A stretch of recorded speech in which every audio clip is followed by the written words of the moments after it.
Hello everyone, আসসালামু আলাইকুম। আজকে ভিডিওটা খুবই সকাল থেকে শুরু করেছি। সকালে ছেলের জন্য একটু দুধ জাল করে নিয়েছি, সামান্য একটু চিনি মিক্স করে দিচ্ছি। একটু মিষ্টি মিষ্টি হলে খেতে ভালো লাগে দুধটা। আর এদিকে আমার জন্য চা করে নিয়েছি। সকালে হালকা পাতলা নাস্তা করলেই হয়ে যায়, ভারী খাবার না খেলেও হয়। চায়ের কালারটা অনেক সুন্দর হয়েছে মাশাল্লাহ। তো এখানে ছিল পাউরুটি, কলা, ছেলের জন্য দুধ, আমার জন্য চা। এটা দিয়ে সকালে নাস্তাটা করে নিলাম। তারপর হচ্ছে দুপুর রান্নার আয়োজন। দুপুরে এখানে পেঁয়াজ কুচি, দারচিনি, এলাচ, তেজপাতা দিয়ে একটু ভেজে নিলাম। তারপরে দিয়ে দিব আদা, রসুন আর পেঁয়াজ একসাথে পেস্ট করে নিয়েছি সেটা।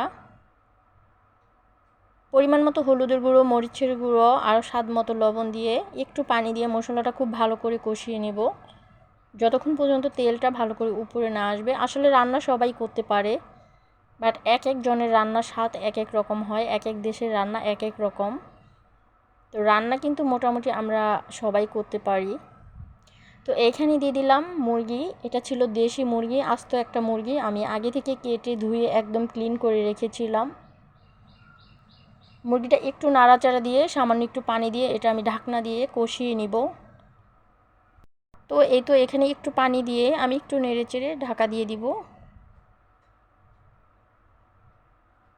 অনেকে অনেক সুন্দরভাবে ভয়েস দেন, অনেক সুন্দরভাবে গুছিয়ে কথা বলেন। আমি কিন্তু একদমই গুছিয়ে সুন্দরভাবে কথা বলতে পারি না, ভয়েস একদমই সুন্দর হয় না। বাট কি করব বলেন, আমার যোগ্যতা যেরকম আছে আমি তো ওই রকমই করব। তো মুরগিটা ভালো করে কষানো হয়ে গেলে এদিকে একটু পেঁপে আর আলু দিয়ে দেশি মুরগিটা রান্না করব। আলু দিতাম না, আলু শুধু আমার ছেলের জন্য দিয়েছি। ও আবার আলু ছাড়া কিছুই খেতে চায় না। তো আমরা শুধু পেঁপে দিয়ে রান্না করতাম, তো ওর জন্য 2-3টা আলু দিয়েছি। দিয়ে ভালো করে কষিয়ে একদম যখন আলু আর পেঁপেটা সিদ্ধ হয়ে যাবে তখন দিয়ে দিলাম গরম পানি।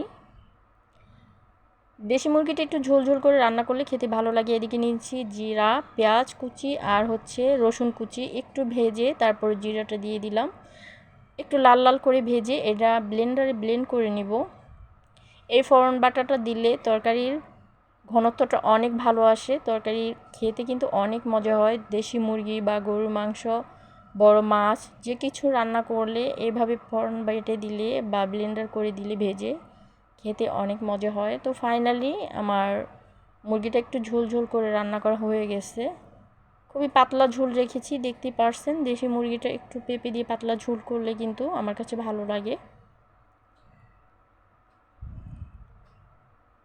ফাইনালি মুরগির লুকটা দেখেন, তরকারির কালারটা অনেক সুন্দর হয়েছে। ঝালটা একটু কম দিয়েছি। আর এদিকে ওই দিন আমি শুটকি ভাজি করেছিলাম কাঁঠালের বিচি দিয়ে, খুব মজা পেয়েছিলাম খেয়ে। তো আজকে আবার একটু কাঁঠালের বিচি দিয়ে শুটকি ভাজিটা করতেছি।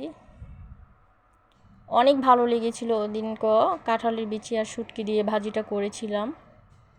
তো সুন্দর করে ভাজা ভাজা করে আমি ভাজিটা করে নিলাম। এভাবে শুটকি দিয়ে কাঁঠালের বিচি ভাজি করলে খেতে অনেক মজা হয়।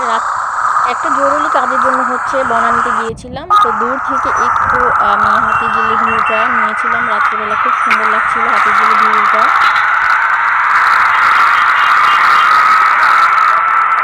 তো আজকের মতো এই পর্যন্ত, সবাই ভালো থাকুন, আল্লাহ হাফিজ।